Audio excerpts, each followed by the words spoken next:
Housework, predominantly performed by women, is often devalued in our economy, despite its critical role in enabling the participation of breadwinners in the workforce. Tasks such as cleaning, cooking, and providing emotional support, though unpaid, form the backbone of household functionality. This unpaid labor allows other family members to engage in paid employment. However, this essential contribution is neither monetized nor respected as a profession, leading to a significant devaluation of the tasks performed and the people who perform them. Historically, the undervaluation of housework is linked to the sexual division of labor that intensified during the Industrial Revolution of the 19th century Europe. As men began to earn more outside the house, women were increasingly relegated domestic roles. This transition, driven by unequal wage for equal work, saw women managing household duties while men worked outside. Silvia Federici, in her book Caliban and the Witch, argues that this period also saw the curtailing of women's societal power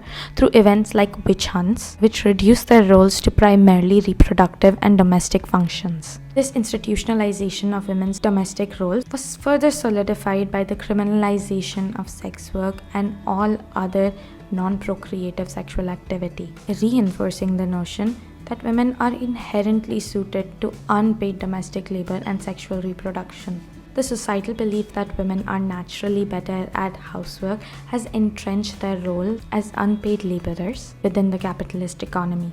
This biological essentialism constructs women into a socio-economic and political class whose labor, both domestic and economic, is exploited. Despite the critical nature of their work, women often face restrictions in life choices, exercising financial freedom, and future decisions. Some feminist thinkers argue against wages for housework, suggesting it devalues the multifaceted contributions that women make to their families. They worry that monetizing domestic labor could formalize patriarchal family structures, reinforcing the idea of men as providers and women as caregivers. Many women continue to bear a disproportionate burden of unpaid labor, even when they are employed outside the home. A study published in the Journal of Family and Economic Issues confirms that married Indian women spend almost double the amount of unpaid domestic labor compared to their unmarried counterparts. Women worldwide spend 3 times more time on unpaid domestic and care work than men,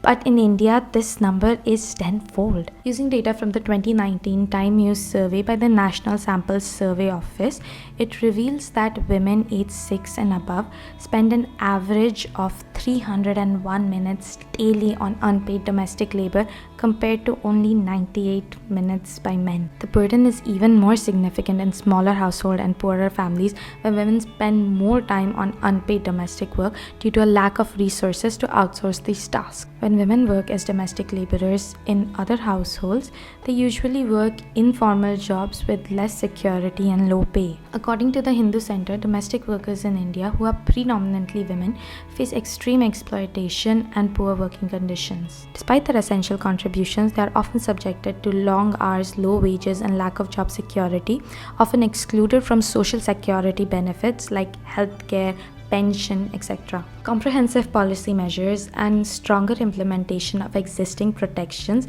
is essential to uplift the status of domestic workers in India and ensure their rights, but in an economy that fundamentally depends on the contribution of these workers. Isn't it fascinating why it still hasn't happened yet? Did you enjoy watching this video?